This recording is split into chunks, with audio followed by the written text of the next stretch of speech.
ကိုရီးယားနိုင်ငံရဲ့ရေပန်းစားဆုံး K-beauty ကြောင့် လင်းနှစ်နီးပါးကြာမှာခန့်ပတ်လာတဲ့ BTS လူတစ်ယောက်ကိုမထင်မှတ်ထားလောက်အောင်ပြောင်းလဲသွားစေနိုင်တဲ့ K-beauty ဒီကမ္ဘာလုံးက fan တွေအတွက်စီစဉ်ထားတဲ့ BTS ရဲ့ World Tour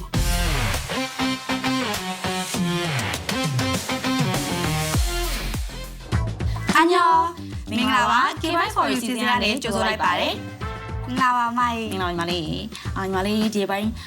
skin care တွေတော်တော် cute site လက်တင်တယ်နော်အလုံးဝ skin အရန် glow ဖြစ်နေ ဟုတ်လို့လား ဟုတ်တယ် ညီမတော်မှာဒီမှာ skin care ကိုဘာသုံးရင်ကောင်းမလဲဆိုတာလိုက်ရှာနေရတာ ဟုတ်လားဒါအဲ့ဆိုလို့ရှိရင်အမဒီနေ့ပြောမယ့်အကြောင်းအရာလေးနဲ့ဒါကွက်တီပဲအားညီမလေးအတွက်ပြောပြရတဲ့အောင်ဖြစ်နေပြီပေါ့နော်ဒီချာလေးနားထောင်ဒီနေ့မှာပြောမှလဲဆိုတော့အမတို့ကိုရီးယားနိုင်ငံမှာ UN စားနေတယ်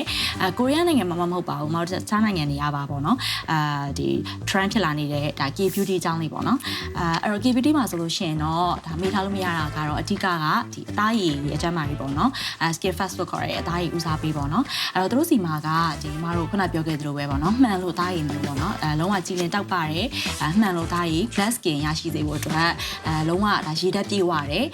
hyper moisturizing product တွေပေါ့နော်အဲ့လို product တွေကိုသူကသုံးလို့ရှိကြတယ်အဓိကကတော့အသားရည်ကြည်လင်တောက်ပဖို့အတွက်အဓိကထားတဲ့သဘောပေါ့နော်နောက်တစ်ခါကျတော့အမတို့ဒီအသားရည် skin barrier ဘိုင်းပေါ့နော် skin barrier ဘိုင်းကျတော့အမတို့ဒီပြင်ပပတ်ဝန်းကျင်ကြောင့်မို့လို့ပေါ့နော်ဥမာဒီလေးမြင့်ညံ့မှုတွေပိုင်းကြောင့်မို့လို့ဒါဖြစ်လာတဲ့အသားရည်ပျက်စီးမှုပေါ့နော်အဲ့ဒါကိုကာကွယ်စေနိုင်မှုအတွက်ဒီ skin barrier ကိုပေါ့နော်ပြန်ပြီးတော့အားဖြည့်ပေးတဲ့ဒီ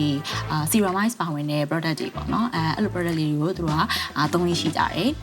ပြီးတော့ဒီ Korea တွေက skin တွေသုံးတဲ့အခါမှာလည်း skin care တွေသုံးတဲ့အခါမှာလည်းသူတို့ကဒီ step by step ရန် step တွေရမ်းများတာမျိုးမဟုတ်ပဲねပေါ့နော်ဒီ toner နဲ့ essence နဲ့ပေါင်းထားတဲ့ product လေးတွေသုံးတာမျိုးနောက်ပြီးတော့ဒီ sleeping mask လို့ product လေးသုံးတာမျိုးပေါ့နော်အဲ့လိုလေးတွေရောခေတ်စားရလို့သိရတယ်ဟုတ်တယ်သူတို့ကိုရီးယားကောင်မလေးရဲ့ skin လေးอ่ะเนาะတော်တော်လေးဟိုကြည်တောက်ရှင်းနေရပဲတော်တော်လှတယ်သူတို့ရဲ့ကိုရီးယား cosmetic တွေတော်တော်လေးကောင်းတဲ့ပုံပဲเนาะဟုတ်တယ်ဒီမှာလေလုံးဝဟိုပြင်မျိုးမဲ့မထင်လားတရားပေါ့ဟုတ်တယ်ဟိုသူတခါလို့ရှိရင်ဒီတနေ့ဆိုလို့ရှိရင် tutorial လေးကြည့်လို့ရှိရင်သူတို့ရဲ့ skin လေးอ่ะလေဟိုဘာမှမလိမ့်တာပဲတော့မှလှနေတာလုံးဝဟိုရေရက်ပြည့်ဝပြီးတော့ဒါဆူဆူလေးဖြစ်နေရဲ့အသားရည်မျိုးလေးနော်ဟုတ်တယ် skin care တော့သူတို့ကတော်တော်လေး view site ကြရခြင်းတယ်နောက်တစ်ခါကျတော့ eyelid ပိုင်းပေါ့နော်eyelid ပိုင်းမှာဆိုရင်လည်းအမတို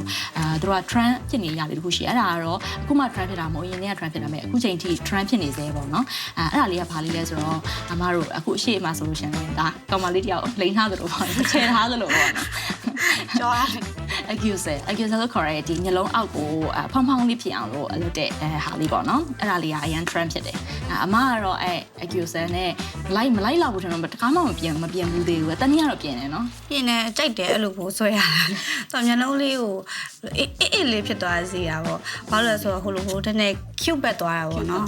်ဆိုအရန်ကြိုက်တယ်တော့က makeup ပြင်လို့ရှိရင်ဒါကတော့မဖြစ်ပဲအဲ့ဒါသူတို့စီမှာလဲဒါ eyelid ကအဲ့ပိုင်းက trend ဖြစ်တယ်ပေါ့နော်နောက်တစ်ခုကကြတော့နှာခမ်းတွေကြောင်းတွေပေါ့နော်နှာခမ်းတွေမှာဆိုလို့ရှိရင်လည်းသူကဒီ matte type တွေပါတွေသုံးတာထက်ဆိုင်ရင်လုံးဝဒီရေတက်ပြည့်ဝတဲ့ဒါနှာခမ်းဆူဆူပူးလေးပေါ့နော်အဲ့လို glossy type လေးပေါ့နော်အဲ့လိုမျိုးပုံစံမျိုးလေးပဲသူတို့စီမှာနှာခမ်းတွေဆိုးပြတာများရပေါ့နော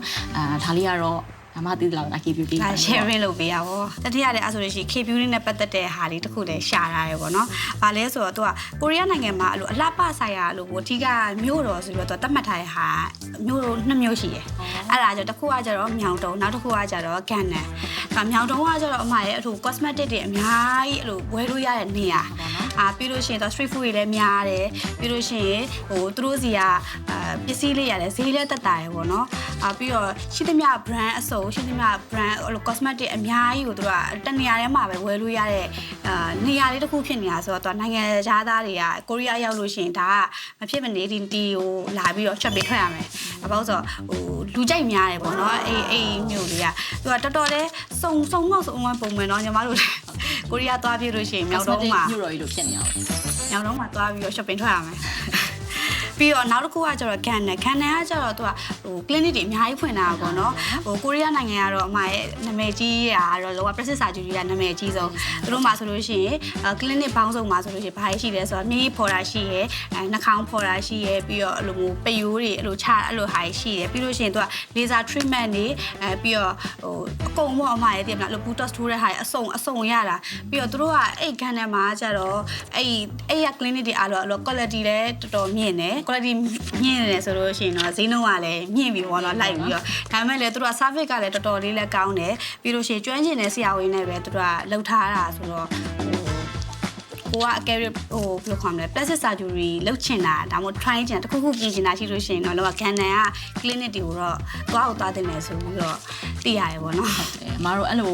ပြုပြင်မှုတွေလုပ်တဲ့အခါမှာလည်းခုနကပြောမှဆိုအရန်ရှေ့ပန်းစားလာတယ်ပေါ့နော်အဓိကမျက်နှာပြင်ဆင်မှုပဲဖြစ်ဖြစ်ခန္ဓာကိုယ်ပြင်ဆင်မှုပဲဖြစ်ဖြစ်ခုနောက်ပိုင်းမှာမလိုလားအပ်တဲ့ဆုံးရှုံးမှုတွေလည်းဖြစ်ရတဲ့လူနာတွေလည်းအများကြီးရှိရပေါ့နော်အားကြောင့်မို့လို့ဒါဈေးလေးကတော့ကိုရီးယားဆိုတဲ့အတိုင်းပေါ့သူတို့ကတော့ quality ကောင်းအောင်ဈေးကတော့မြင့်မှာပေါ့နော်အဲ့တော့ဘာဖြစ်ဖြစ်စိတ်ချတဲ့နေရာလေးမှာပဲဒီလို plastic surgery လုပ်ချင်တဲ့လူတွေရှင်လည်းလုပ်ကြပါလို့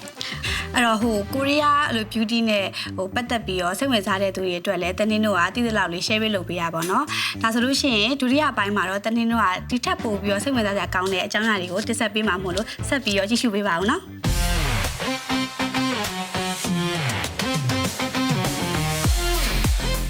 K-Boys for season ကနေကြံလေးစိုးလိုက်ပါရှင်ညီမလေးအဲ့တော့အခုကတော့ပြရပိုင်းလေးရောက်လာပြီပေါ့နော်ညီမကဒီနေ့တစ်ခုစီစဉ်ထားတယ်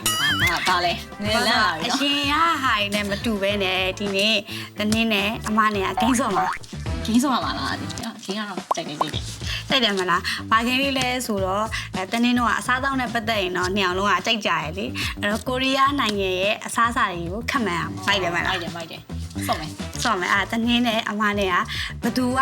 မှန်သွားလဲဆိုတာကို channel လုံးပါ channel ချလောက်ပါချကွာ channel ဆိုရဲကတော့ပြစ်ဒဏ်ကတော့ရှိရနော် punishment မှာပါအောင်ပါပေါ့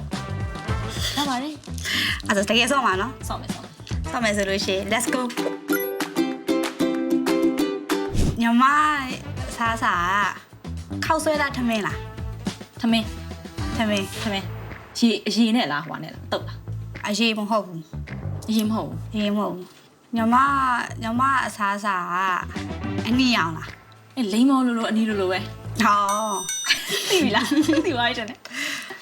ဟာထမင်းမဟုတ်တာလားထမင်းလားထမင်းညီမဟာအဲ့လိုနေပြီးစားလို့ရတယ်ဟုတ်လားနေပြီး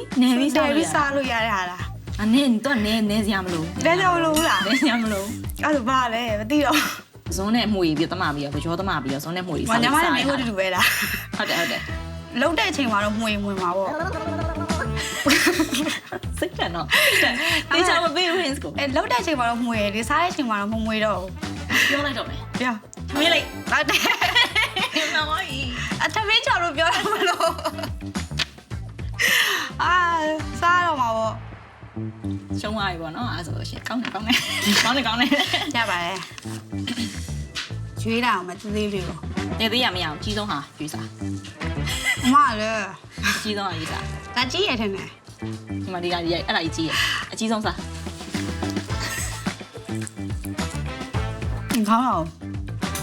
ခေါင်းတော့လည်းမူကဲအခုပထမဆုံးဝဲရတော့တမ်းများသူစားလိုက်ရတယ်အခုနောက်တော့ဝဲကြိုင်အမကိုစားအောင်လုပ်ပြတယ်နောက်တော့ဝဲထပ်ဆော့မယ်ဟုတ်ဆော့နော်ကျွန်မ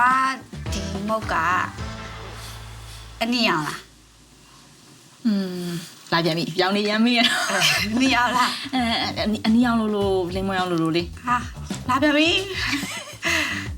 ခောက်ဆွဲလားဟုတ်တယ်ခောက်ဆွဲလားဟာဆန်နဲ့လုပ်ထားတဲ့အရာလားဟုတ်တယ်ဆန်နဲ့လုပ်ထားတောက်ဝကီမှန်ပါပြီအားလုံးမြင်သွားတော့ဆိုတမျိုးထမစားလိုက်တော့စားပြီနော်နောက်ဆုံး final round ဖြစ်သွားပြီဆိုတော့အခုတစ်ခါတော့ရှုံးနေလူကတမန်လေးနှစ်စိတ်စားအခုလေတော့လောက်ဖြစ်တယ်အောင်တစ်ခုလောက်လားညနှစ်စိတ်စားမယ်ရှုံးမယ်အဲ့ဆိုနောက်ဆုံးတစ်ဝဲကိုဆော့ကြမယ်ထမင်းလားခောက်ဆွဲလားထမင်းနဲ့တွဲစားလို့ရတဲ့ဟာတွဲစားလို့ရအဲ့တော့မမင်းကိုတိုင်းပဲထမင်းလားခောက်ဆွဲလား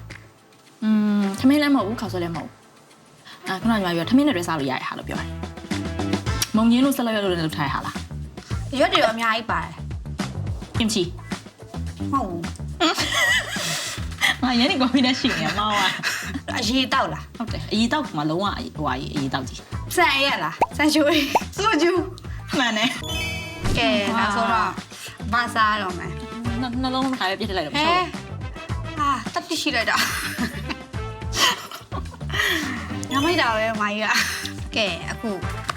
အမလည်းစားတယ်တော်တော်လေးနည်းနည်းစားဖြစ်သွားပြီကိုထင်တယ်နော် ကျင်းနေရုပ်ကျင်းနေကျင်းနေသွားပြီမလား ကျင်းနေပါကျင်းနေမကောင်း မရလေ ကဲအခုတော့တနင်္ဂနွေနှစ်ယောက်ကလောကဂိမ်းလေးတွေတော်တော်ပျော်ပျော်ပါစော့ပြီးသွားပြီဆိုလို့ရှိရင်တော့အခုတနင်္တော့ပြမယ့်အကြောင်းအရာတွေလည်းရှိသေးတယ်အဲ့တော့ပြမယ့်အကြောင်းအရာတွေကိုဆက်သွားကြမယ်ကဲအခုတနင်္ပြပေးခြင်းတဲ့အကြောင်းအရာတွေကPDS fan army လေးတွေအတွက်လုံးဝပျော်စရာကောင်းတဲ့သတင်းလေးကိုပြောပြမှာ ပေါ့ဆို PDS ကသူတို့ကအခု၄နှစ်နီးပါးအကြာမှာအခု Evan အစ်စ်နဲ့ခန့်ပတ်လာတာပေါ့နော်၄နှစ်ဆိုတော့တော်တော်ကြာပြီနော်အဲ့တော့သူတို့ကအခု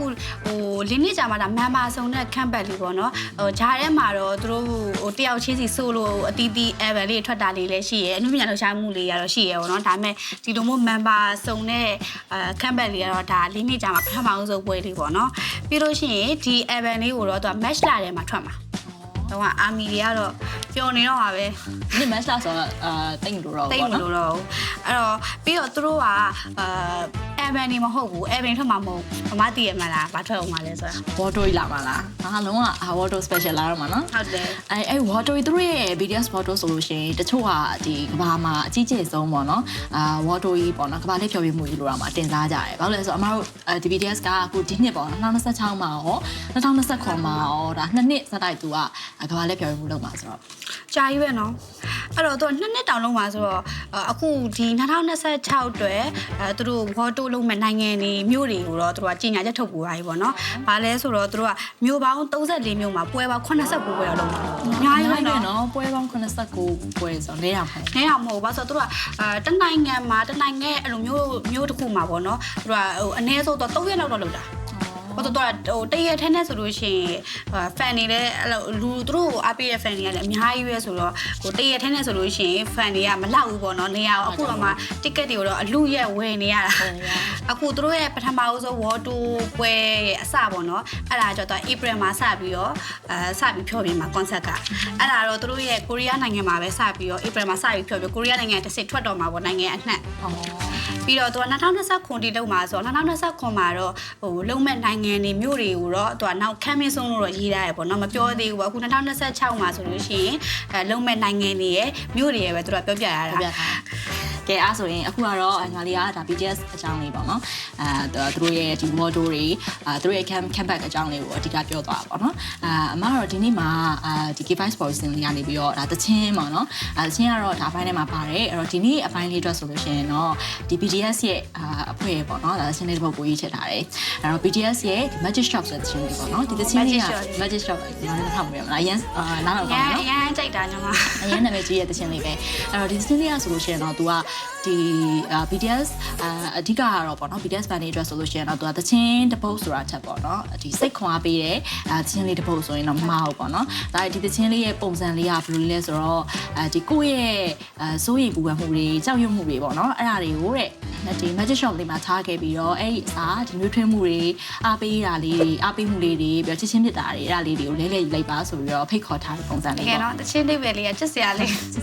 fan လေးတအားကြိုက်မှာပဲဟုတ်တယ်ပြီးတော့တချင်းစာသားလေးကလည်းရှိသေးရဲ့တချင်းစာသားလေးကဆိုလို့ရှိရင်လည်းသူကဒီဘဝမှာအရန်ပင်ပန်းလာတဲ့အခါပေါ့နော်ကိုယ်စိတ်ထဲမှာတကားလေးတစ်ခုပုံဖော်လိုက်ပေါ့နော်တကားလေးတစ်ခုပုံဖော်ပြီးတော့သူတို့ရဲ့ Magic Shop လေးကိုဝင်လာလိုက်ပါဆိုပြီးတော့တချင်းလေးကအလုံးနှွေးထွေးတဲ့စာသားလေးပါတယ်ပေါ့နော်အဲ့တော့အရန်စာသားလေးကလည်းအဓိပ္ပာယ်ရှိတယ်လို့တချင်းလေးကလည်းရန်နာခံကောင်းတယ်ဟုတ်တယ်ပြီးတော့ဒီတချင်းလေးကconcert ဒီမှာဆိုတဲ့တချင်းလေးပေါ့နော်အဲ့တချင်းဆိုရရှင်အောက်က fan လေးရတယ်မျိုးပြောသူတို့ကလည်းတကယ်သူတို့ရဲ့ခန်းစားချက်လေးကိုဆိုတာဆိုတော့တကယ်ကိုနားထောင်လို့အရန်ကောင်းတယ်အဲ့တော့ပရိသတ်တွေလည်းဒီ Magic Shop ဆိုတဲ့တချင်းလေးကိုနားမထောင်သေးဘူးဒါမှမဟုတ်မကြည့်ရသေးဘူးဆိုလို့ရှိရင်သူတို့လောက concert မှာလည်းဖြောပြထားတဲ့ဟာလေးကိုလည်းသွားရှာကြည့်ပြီးတော့နားထောင်လို့ရပါတယ်နားထောင်ပေးဖို့လည်းတကယ် recommend ပေးချင်ပါတယ်ဟုတ်ပါတယ်အဲ့တော့ BTS ရဲ့ fan လေးတွေမဟုတ်ဘဲနဲ့ဒါတခြားသောပေါ့နော်ဒီချင်းချူအေးလေးကိုကြောက်နေတတ်တဲ့fan တွေအတွက်လေးပေါ့နော်ဒီသချင်းလေးကနားထောင်ကောင်းတဲ့သချင်းလေးတွေဖြစ်မှာပါနောက်ပြီးတော့ဒါဒီသချင်းစာသားလေးတွေကလည်းတကယ်ဟိုဒါအကျိတ်ပဲလေးနှက်ပြီးတော့နားထောင်လို့ကောင်းတဲ့သချင်းလေးဖြစ်တဲ့အတွက်ကြောင့်မလို့ဒီနေ့ရဲ့ K5 Sports season လေးကနေပြီးတော့ BTS ရဲ့ Magic Shop ဆက်သချင်းလေးကိုညွှန်ပေးနေပဲဒီနေ့ season လေးကိုနှုတ်ဆက်လိုက်ပါတယ်နော်တတာ